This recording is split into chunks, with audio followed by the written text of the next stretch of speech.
두 번째가 이제 전국 현안 가운데 하나인데 국민의당의 그 제보 조작 부분에 대해서 추미애 대표가 어제 그리고 오늘 이제 연이어 강성 발언을 내놨습니다. 미필적 고의에 대한 형사 책임은 져야 한다 이런 표현을 썼어요. 근데 우리 박범계 의원께서는 간접 정범의 법리를 적용할 수 있다 이런 표현을 썼는데 그 두 가지가 또 같은 말이에요, 다른 말이에요? 이거 제가 사실 여기 출연하라고 말씀하셔가지고 사실 진짜 나올까 말까 많이 고민했는데. 왜요? 참 이게 곤혹스러운 지금 질문이십니다. 그래요? 이왕 나오셨으니까 한번 툭 터놓고 얘기해 보세요. 아이고 툭 터놓고 다 얘기하면 이게 지금 정말 하실 수 있는 데까지. 예. 이게 이제 어쨌든 국민의당은 야당이긴 합니다만 저희들과 한솥밥 먹던 처지고 예. 또 거기에 관계했던 우리 박지원 대표님을 포함해서 여러분들 다 의원님들 전부 다 동료였고 예. 또 정책의 어떤 그 지향점이 바른정당이나 자유한국당과는 확실히 다르고 저희 당에 유사한 정강 정책에서 크게 다르지 않는 그런 측면도 있고 또 저희들이 국회의 원내 교섭단체라는 게 있고 원내 안에서의 여러 가지 국회 여러 가지 정책들을 결정하고 또 법안을 통과시키는 데 도움을 많이 받아야 되는 예. 대표적으로 공수처 같은 경우에도 저와 이용주 의원이 대표 발의를 지금 할 정도의 그런 건데요. 예. 다만 예. 지금 추미애 대표께서 저는 오늘 제가 최고위원회에서도 할 수 있는 말씀을 하신 거다. 이런 게 거들었습니다. 그것은 적어도 당의 대표는 당이 곧 국회는 아닙니다. 당이 국가기관도 아니지요. 그렇죠. 그죠? 당은 국민의 대표기관인 국회와 국민을 연결하는 그렇죠. 언제나 집권을 위해서 노력하는 그렇죠. 기구이죠. 예. 그래서 당에는 당원이 있고요. 예. 당원이 아니더라도 지지자가 있습니다. 그래서 당대표는 국회만을 생각할 수 없습니다. 국회의 메커니즘. 예를 들어서 원내 교섭단체 간의 어떤 주거니 받거니의 협상. 예. 법안을 어떻게 통과시킬 것인가 당연히 관심이 있지만 그것이 전부는 아닌 거죠. 그건 원내대표가 하는 거고. 그렇습니다. 예. 그래서 당대표의 지향과 원내대표의 지향이 가능한 한 일치시켜서 한 목소리를 내는 것은 대단히 중요한 것이긴 하지만 맞아요. 그것이 언제나 같아야 될 이유가 있는 것은 아닙니다. 예. 다소 간의 견제와 균형이 필요한 부분도 있고요. 그런 측면에서 추미애 대표가 판사 출신 아니겠습니까? 네. 아마도 지난 대통령 선거 치러지긴 5월 9일 나흘 전에 있었던 이 5월 5일에 이 증거 조작. 그렇죠. 이 녹취록을 조작해서 했던 이 제보 조작 사건에 대해서 아마 용납하기가 어려웠을 겁니다. 뿐더러 본인은 이걸로 고발까지 당했습니다. 국민의당으로부터. 먼저 이쪽에서 저희들이 고발했죠. 먼저 고발하니까 예, 제가 검토했던 사안입니다. 맞고발 당한 거죠. 예. 제가 그래서 이 사안을 너무 잘 압니다. 예.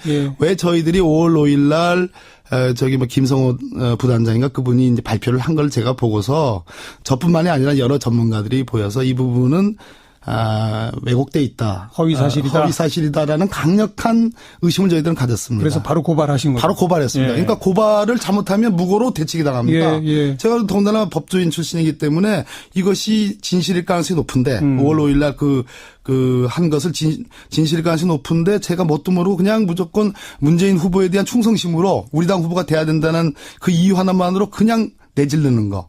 이거 가짜야. 그러니까 이거는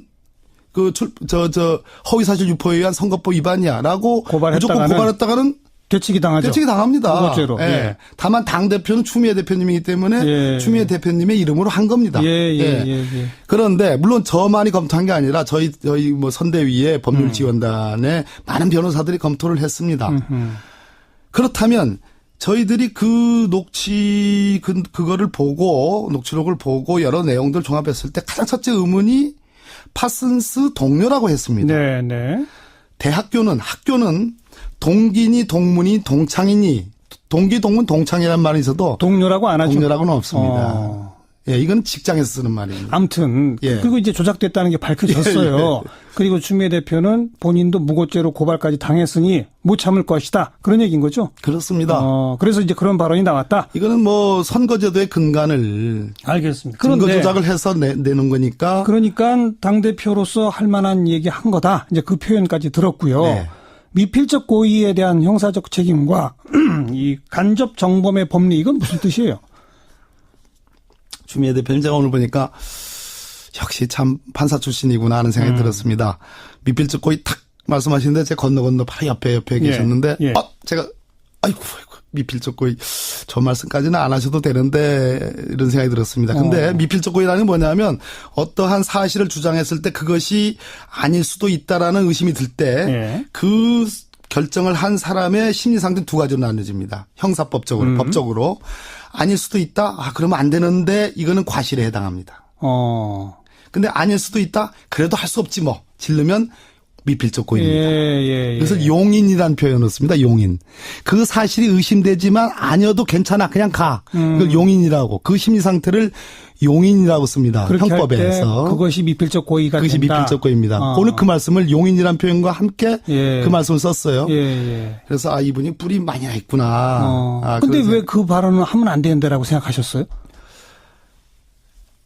당대표는 말 그대로 이제 당무와 어떤 그 정치적 어떤 당 지지자들에 대한 어떤 그런 거 있는데 이것이 조작된 것이 객관적으로 드러난 이상은 이것은 용서할 수 없는 것이다라는까지는 좋았는데 법률적 판단을 하셔가지고 그거는 일종의 집권당 대표가 검찰한테 압박한다. 뭐 거기까지는 아니더라도 그렇게 해석이 될 수도 있죠. 뭐 정관영 선생님도 그럴 수도 있겠지만 어쨌든 그런 걸 살짝 우려하신 거죠, 그러니까. 그냥 웃고서. 그런데 박범계 의원도 최고위원 신분으로 간접정범의 법리를 적용할 수 있다. 이건 뭐예요? 제가 간접정범 법리 쓴 건 아마 최고위원 되기 하루 전인가. 의원 자격으로. 저도 마찬가지죠. 추미애 대표님과 마찬가지인데 저도 국회의원이기 전에 법률가 판사 출신이니까 결국은 제 버릇을 못 고치는 거죠. 제가 이제 해먹던 버릇이 있는 거니까. 그럼 무슨 뜻이에요? 간접정범이라는 게 뭐냐면 지금 그 5월 5일 날 국민의당이 그 발표를 하고 나서 5월 9일까지 전국의 모든 방송과 신문과 모든 매체 심지어 모든 선거가 이루어지는 그 유세차의 선거 장소 때마다 이걸 그대로 써먹었지 않습니까? 그렇죠. 이 조작된 증거를. 대대적으로 했죠. 대대적으로 했습니다. 모든 패널들, 모든 토론자들, 모든 유세원들이 했습니다. 이 사람들은 이게 증거가 조작됐다고 생각하지 않았습니다. 그랬겠죠. 진실이라고 믿고 한 거죠. 그럼 이 사람들은 처벌되지 않죠. 고의가 없으니까. 그런데 이것은 조작된 거라고 알고 있는 사람이 있습니다. 이유미는 알고 있는 거죠. 그리고 이준서 씨도 알고 있어 개연성이 높아지는 지금 상태로 가고 있죠. 그건 아직 명확치는 않아요. 알고 있는 이 사람들은 적어도 5월 5일 이후에 물증 내놔라, 증거 내놔라 할 때 이유미는 그런 거 없다. 이거 더 이상 나가면 안 된다. 당이 망가진다. 국민의당 폭망한다. 이런 거 찾지 마라. 정말 괴롭다. 자, 이거는 이유미가 증거가 없다는 것을 아는 거거든요. 그럼 최소한 이유미를 기준으로 놓고 볼 때 본인이 제보해서 이것이 진실인 양 나간 5월 5일 이후에 5월 9일까지 늦어도 그때까지는 이것은 진실한 것이 아닙니다라고 알릴 의무가 있는 거죠. 왜냐하면 그것이 진실하다고 믿고 전국에 떠드는 사람들이 수없이 많으니까. 그런데 그거를 내버려 두고 가만 있었다는 겁니다. 그렇죠. 이 경우에 그 의무, 진실한 것을 밝힐 의무를 이행하지 않았기 때문에 그것은 직접적인 건 아니지만 간접 정범으로 처벌할 수 있다. 이런 얘기입니다. 그럼 본인이 알겠습니다. 직접 조작을 한 것으로 현재까지 드러난 이유미는 뭐 간접이 아니라 직접 이미 이제 그 전에 직접 이것이 조작됐다는 것을 혹시라도 알고 있었던 사람이라면 그 사람은 간접정범이 될 수 있다. 그렇습니다. 그 얘기로군요. 그거랑 그 아까 말한 미필적 고의랑은 조금 다른 법률이군요. 그러니까. 조금 다른 겁니다. 뭐가 적용되는 게 옳은지는 아니요. 두 가지가 다 같이 적용되는 거죠. 같이 적용될 수 있다. 다 그것이 합쳐져야지. 그러니까 알겠습니다. 알겠습니다. 아이고. 좀 어렵죠? 뭐 어렵습니다만 뭐 이렇게 정리하겠습니다. 추미애 대표 미필적 고의에 대한 형사적 처벌 언급한 거, 박범계 의원 물론 최고위원 되기 하루 전 의원 신분으로 간접정범의 법리 적용 가능하다라고 말한 거, 이건 절대 검찰을 향한 압박은 아니다. 그렇죠. 그렇습니다. 적어도 법률 전문가로서 국회의원이긴 이전에 법률 전문가, 제가 안타깝게 생각하는 거는 이게 지금 지도부가 알았냐 몰랐냐, 책임이 있냐 없냐를 떠나서 어찌됐든 그게 일개 당원이라면 그분이 어쨌든 이것은 공당의 이름으로 대대적으로 발표됐고 한 4, 5일간 정말 써먹은 거 아니겠습니까? 그러면 최소한의 정치적 책임이라는 것은 피하기 어려운 거죠. 알겠습니다. 그런 측면에서 제가 지적하는 겁니다.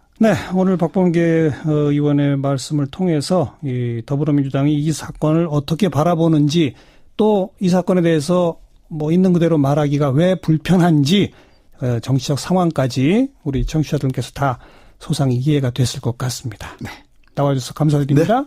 감사합니다. 박범계 의원 함께 만났습니다. 두 번째. 이게 이제 어쨌든 국민의당은 야당이긴 합니다만 저희들과 한솥밥 먹던 처지고 또 거기에 관계했던 우리 박지원 대표님을 포함해서 여러분들 다 의원님들 전부 다 동료였고 또 정책의 어떤 그 지향점이 바른정당이나 자유한국당과는 확실히 다르고 저희 당의 유사한 정강 정책에서 크게 다르지 않는 그런 측면도 있고 또 저희들이 국회의 원내 교섭단체라는 게 있고 원내 안에서의 여러 가지 국회 여러 가지 정책들을 결정하고 또 법안을 통과시키는 데 도움을 많이 받아야 되는 대표적으로 공수처 같은 경우에도 저와 이용주 의원이 대표 발의를 지금 할 정도의 그런 건데요.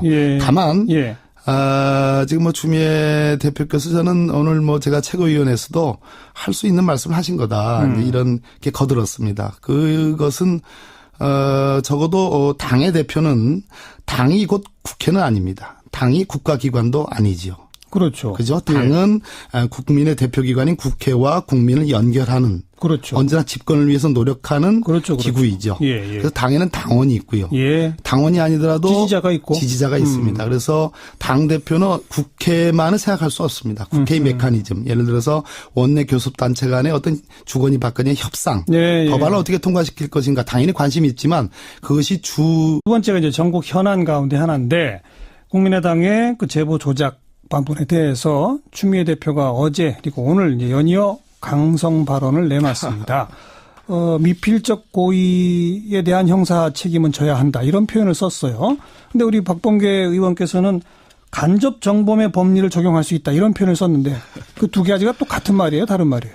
이거 제가 사실 여기 출연하라고 말씀하셔가지고 사실 진짜 나올까 말까 많이 고민했는데 왜요? 참 이게 곤혹스러운 지금 질문이십니다. 그래요? 이왕 나오셨으니까 한번 툭 터놓고 얘기해 보세요. 아이고 툭 터놓고 다 얘기하면 이게 지금 정말 하실 수 있는 데까지 맞고발 당한 거죠. 제가 그래서 이 사안을 너무 잘 압니다. 왜 저희들이 5월 5일 날 김성호 부단장인가 그분이 이제 발표를 한 걸 제가 보고서 저뿐만이 아니라 여러 전문가들이 보여서 이 부분은 왜곡돼 있다. 허위사실이다라는 강력한 의심을 저희들은 가졌습니다. 그래서 바로 고발하신 거죠. 바로 고발했습니다. 그러니까 고발을 잘못하면 무고로 대치기 당합니다. 제가 더군다나 법조인 출신이기 때문에 이것이 진실일 가능성이 높은데 5월 5일 날 한 것을 진실일 가능성이 높은데 제가 뭣도 모르고 그냥 무조건 문재인 후보에 대한 충성심으로 우리 당 후보가 돼야 된다는 그 이유 하나만으로 그냥 내지르는 거. 이거 가짜야. 그러니까 이거는 허위사실 유포에 의한 전부는 아닌 거죠. 그건 원내대표가 하는 거고. 그렇습니다. 그래서 당대표의 지향과 원내대표의 지향이 가능한 한 일치시켜서 한 목소리를 내는 것은 대단히 중요한 것이긴 하지만 그것이 언제나 같아야 될 이유가 있는 것은 아닙니다. 다소간의 견제와 균형이 필요한 부분도 있고요. 그런 측면에서 추미애 대표가 판사 출신 아니겠습니까? 아마도 지난 대통령 선거 치러지긴 5월 9일 나흘 전에 있었던 이 5월 5일에 이 증거 조작. 그렇죠. 이 녹취록을 조작해서 했던 이 제보 조작 사건에 대해서 아마 용납하기가 어려웠을 겁니다. 뿐더러 본인은 이걸로 고발까지 당했습니다. 국민의당으로부터. 먼저 이쪽에서 저희들이 고발했죠. 먼저 고발하니까 제가 검토했던 사안이